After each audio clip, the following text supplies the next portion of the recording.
Hello everybody and welcome to this tutorial. Today I'm going to show you, or today I'm going to just continue the demonstration that I started previously. I'm going to show you how you can extract credentials from this particular router. Now, the same procedure applies elsewhere, but you need to grab that model number either by doing extensive Nmap scanning or by just using a far simpler method trying to authenticate. Well, actually, we don't need to type any credentials. You can just go to the website, go to the login website, and see if any information is revealed there. Apparently, for most of the home routers, you're gonna get a model number there as an authentic, or at the very least, you will get the manufacturer name. Anyway, uh, I've attempted to download ROM0 file from my browser, but now I am going to use the wget. And wget is a piece of code, is a piece of software that should be installed by default, but just in case it is not, type in yum search wget, press enter, and there you go. The last one is wget. Just type in yum install space wget and it will be installed. Clear the screen. So wget http://192.168.1.1. Keep in mind I'm using the local address here, but you can use a public IP address. So this router, for all intents and purposes, could be in Japan, on the other side of the globe from myself. It would not matter. This attack would still go and fly. Slash rom dash 0, that's O-0, press enter, and there, oh, it has saved it under ROM2. So I've already downloaded it twice. I guess this is the second, for some strange reason, either the connection crashes or I have some problems. But in any case, let's just go ahead and proceed with this. So let me just clear the screen. And now we need something to read that ROM. Let me just show you how that looks like. I'm going to use the original one that I've downloaded it. I don't know why, it just feels right because I'm downloading it already for the second time. Anyway, this is how the binary file looks like. You can't really read through this. You might get here and there pieces of readable code, but there you go. At the bottom you have a little bit that's readable, but none of this information is actually of any particular use to you. Just go ahead and press quit to quit it. And we need something to actually interpret this.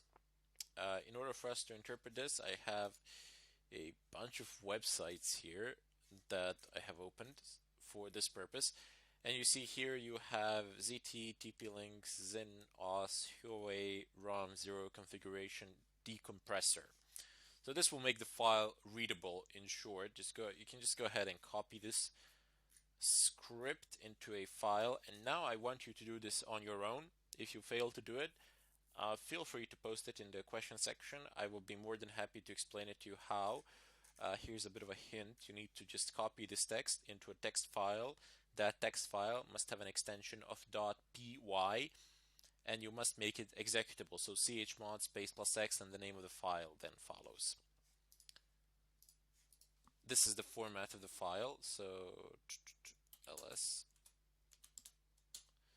This is how your file should look like. It should have a .py and it should have a +x. So type in chmod +x ups +x ups +x +x, and then name of the file.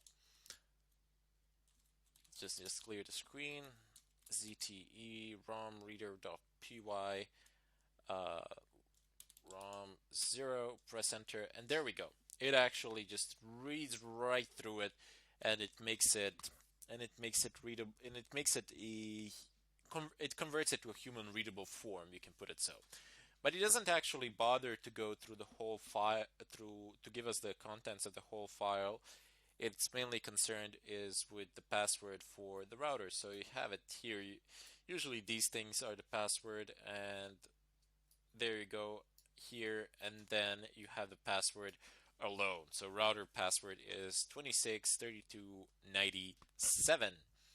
You can use this password to password that is obtained in such a manner to log into the router. Now, there comes a problem with this method. If anybody has messed around with the router, well, actually, on some of these routers, I've noticed that you can't actually change the username, which is very interesting. And then the default username is admin. So you can just use admin as a login name. Maybe sometimes I've seen that they use a login name root. But you can also go on the net and type in default login names for that particular brand of the router, and you can try a couple of them. Usually there's like maximum of 4 or 5, something like that. You're not gonna get 100 different variants. Just try a few of them, see how it works. But this is the password for sure. You will be able to log into it, to the router with it. All that remains is finding the username, but 99% of the time the username will be admin. So no worries there. Although some of the routers, they give very unique usernames, but they are public. So just go on the net, type in the router model, and apply that particular username. Now, before you actually try to do something crazy like this, try the default login credentials. Type in admin admin. And if admin admin doesn't work, take the model number, type it into your favorite search engine, and type in default credentials. Because default credentials can vary from a router to router, and if the router is in a different country, see the IP address of the router, see to who it belongs. Let me just show you how you can do that. Major IP blocks. I believe I've showed you this website before. Come on, there we go. So it says here, it gives the IP addresses, it gives the IP address ranges, and then the owner should be written in the far right, but apparently I don't have it. Come on, look at how many IP addresses are for US alone. That's like a lot. And it doesn't list the owners for the US, strangely, but it doesn't matter. Look, I can just take this address, copy it. Oops, come on, man. Why are you doing this to me? Why? I do not care for the Google store. I gotta delete this somehow, so I don't click on it. Who is? And so it doesn't. You'll get the owner of the IP address here. Once you get the owner of the IP, if it's a telecom, and if it's a router, then it's definitely a telecom. If it's a home router, then what I want to say, then it's definitely a telecom. Once you actually figure out which telecom it is, you can go ahead and type on the net configuration manuals of that particular telecom for that particular router, because usually telecoms keep such files public, and you can read the default username and default password there, which are unique to that particular telecom, because they can vary from one place to another. This is primarily to prevent people from just mass scanning the internet. Well, one of the reasons anyway, to prevent people from mass scanning the internet and then just trying the credentials admin.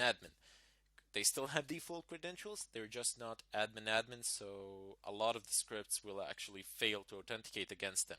But if you just bother to look a bit further, you will realize that the credentials are still public. They can be changed by the users, of course, but users rarely do this, and I mean rarely. Anyway, I'm going to call the tutorial here. In the next one, we're going to do pre-authentication exploitation. And until then, I bid you farewell.